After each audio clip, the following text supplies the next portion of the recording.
Imagine you were born around the year 1162, somewhere in Asia, maybe in Mongolia, maybe in China, or even in some distant part of Europe. Your life would be simple, repetitive. You would wake up early, feed the horses, hunt a few rabbits. Maybe you would train your eagle to hunt those rabbits for you. Just another ordinary day in a world that believed tomorrow would look exactly the same. But that is about to change. Because 1162 would give the world one of the most fearsome leaders of all time. A man who would shatter empires, rewrite maps, and change history forever. The Khan of all Khans, Genghis Khan.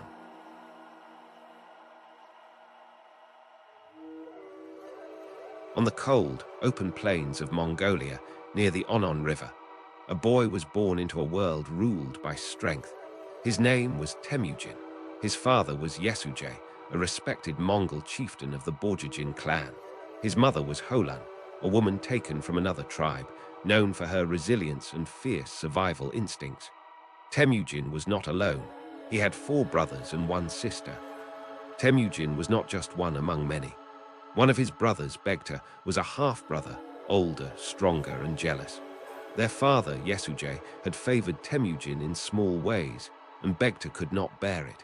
His rivalry grew, and in a moment of conflict, Temüjin would strike first. I will explain what happened and why in just a few moments. After that day, the other brothers were careful.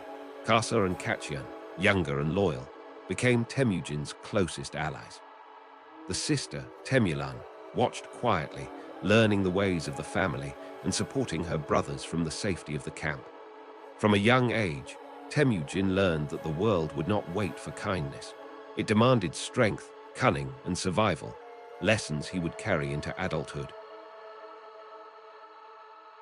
At the time of Temüjin's birth, Mongolia was not a unified country.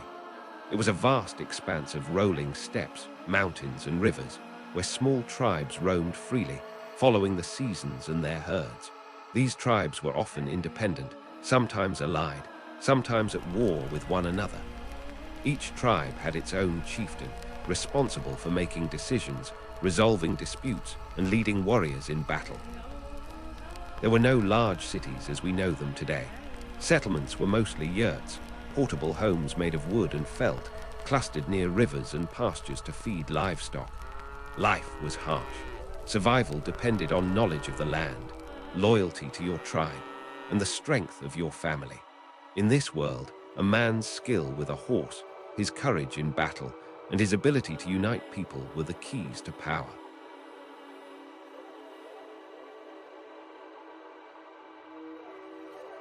Everything changed when Temüjin was still a boy. His father, YESÜGEI, set out to secure alliances, as Mongol chieftains often did.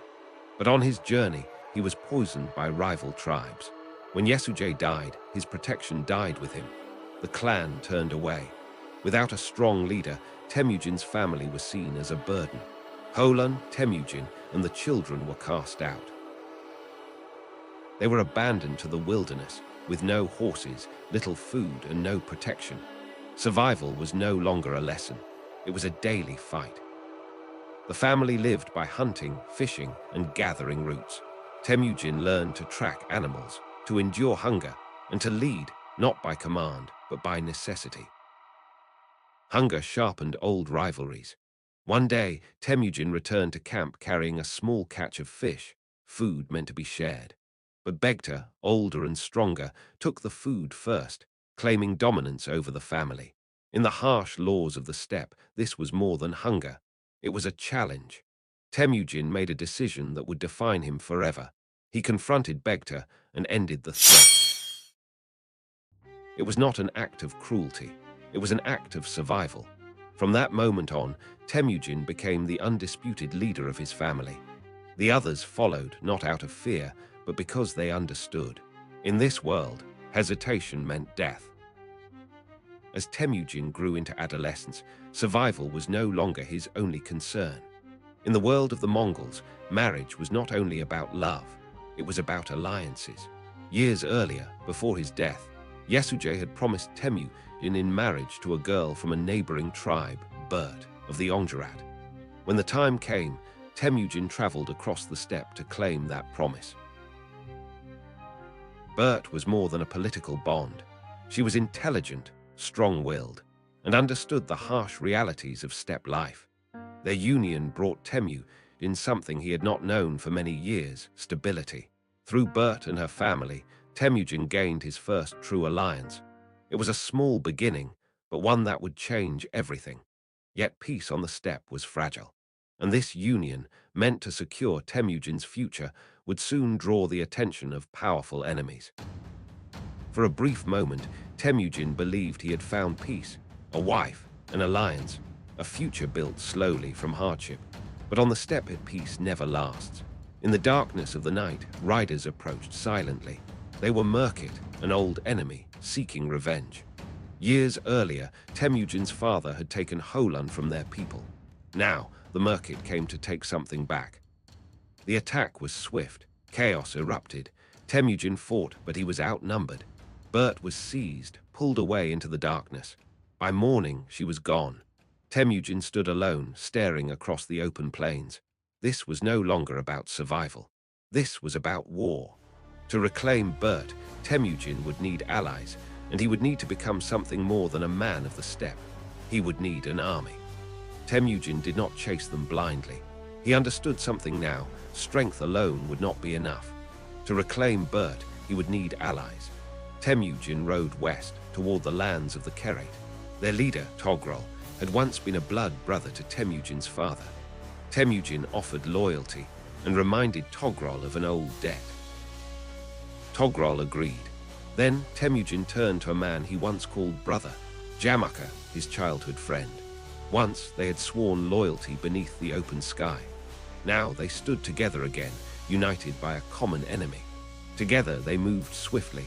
The MERKIT were caught off guard. The attack was decisive. Bert was recovered. Men followed Temujin, not because of his bloodline, but because of his leadership. This victory was more than a rescue. It was the beginning of Temujin's rise. And for Jamaka, it was the moment he realized his old friend was becoming a rival. For a time, Temujin and Jamaka rode together. They shared victories and followers, but they believed in very different futures. Jamaka was born into nobility. He believed power belonged to those of pure lineage. Temujin believed something else.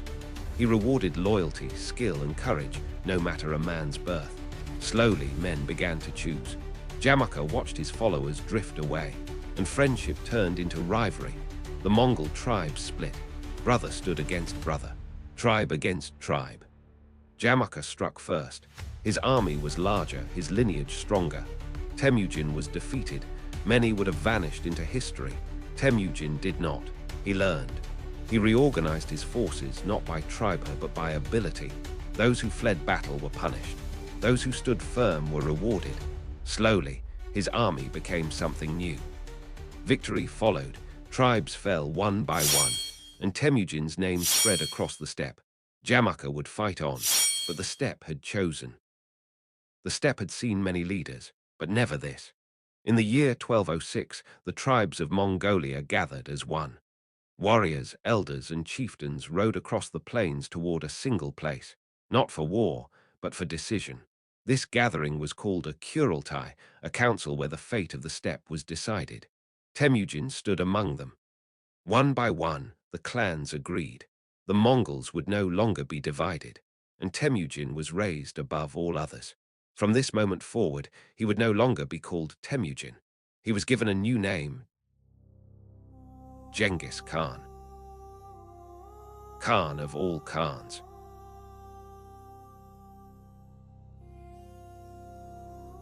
What followed was not just war, it was movement.